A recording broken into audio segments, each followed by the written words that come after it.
Because you know I'm all about that.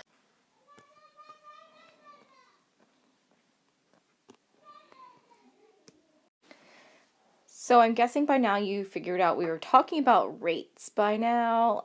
So we're going to take a look at a chart today. This chart talks about three different items: cookie sales, car washes, recycling, and yard work. We're talking about possibly doing a fundraiser and which one might produce the most profit. So right away when you look at it, they're hard to compare because they're all talking about different time periods. We have 3 weeks, 4 weeks, 3/5 of a week, and 2 weeks. So these might be hard to look at right away.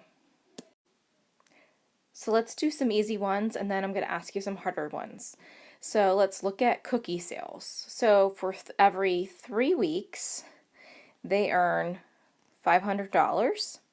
And say I wanted to know in 5 weeks, how much would they earn? So, how much would they earn? How would you solve this? I hope you said cross multiply. So it would take 500 times 5. That would give us $2,500, or 2,500. It's not really dollars. And then we would divide that by 3, and that would give us $833.33.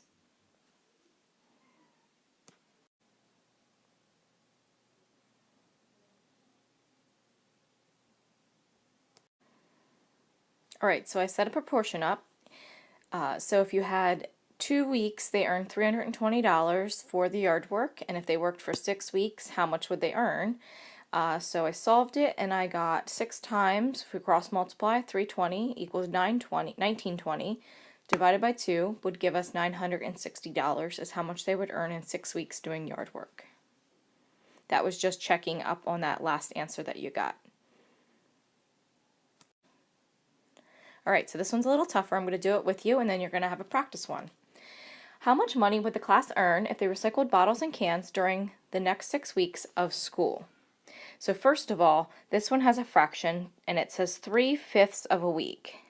So 3/5 of a school week would be that for every 3 days of the week they would earn $85. So 3 days would equal $85. And so we have 6 weeks of school. So in 6 weeks of school times, there's 5 days in a school week, that would give us 30 days, right? So if there's 30 days, right, how much are they going to earn if every 3 days they earn $85? So, yes, you're going to cross multiply. So let's look and see what we get.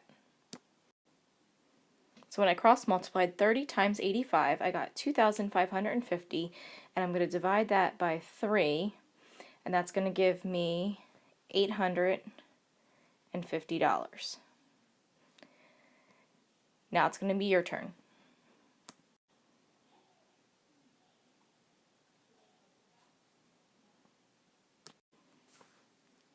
Alright, you're going to need your toolkit. Page 57.